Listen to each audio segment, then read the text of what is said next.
The African continent is on the rise, the motherland is on the rise, and our people all over the Western Hemisphere are looking back at this rising continent and the unity of that continent, and it's giving us strength and hope for the future. Hello, and thank you for stopping by. I'm your friend Jesse Favor.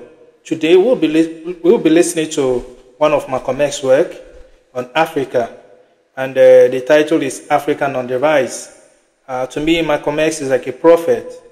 Most of the things he said in 1960s, okay, when you relate them to what is happening today, man, you will say, man, this guy is a prophet, okay? Because most of those things is what is happening today, okay? So today we'll be listening to one of his speech, or part of his speech, okay, where he talked about the rise of Africa, okay? So we really encourage you to like and subscribe, okay? That is also a way to encourage us. It's just like clapping for us, telling us that we can do better, okay? So thank you so much as we dive in to what Malcolm X have to tell us today.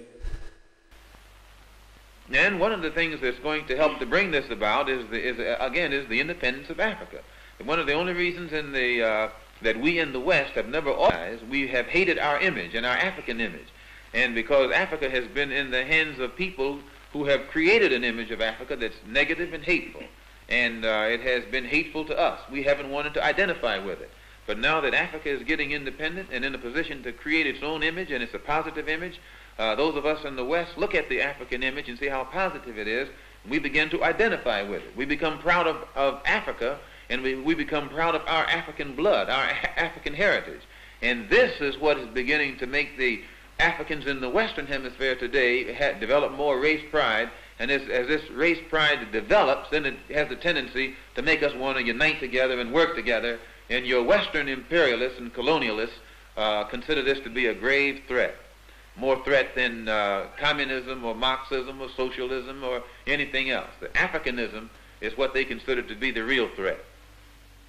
The Organization of Afro-American Unity sees the only hope for the black man in America in a strong Africa, and the necessity of the Afro-American becoming inseparably linked with the overall program that's existing on the African continent. The two problems must be solved together, and the two forces must go forward together. And so the Organization of Afro-American Unity has a program to link the Afro-Americans with the Africans and the Africans with the Afro-Americans. When I say Afro-Americans, I mean those throughout the entire Western Hemisphere.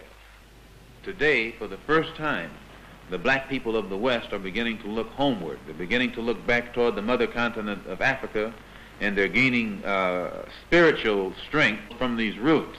The African continent is on the rise, the motherland is on the rise, and our people all over the Western Hemisphere are looking back at this rising continent and the unity of that continent, and it's giving us strength and hope for the future.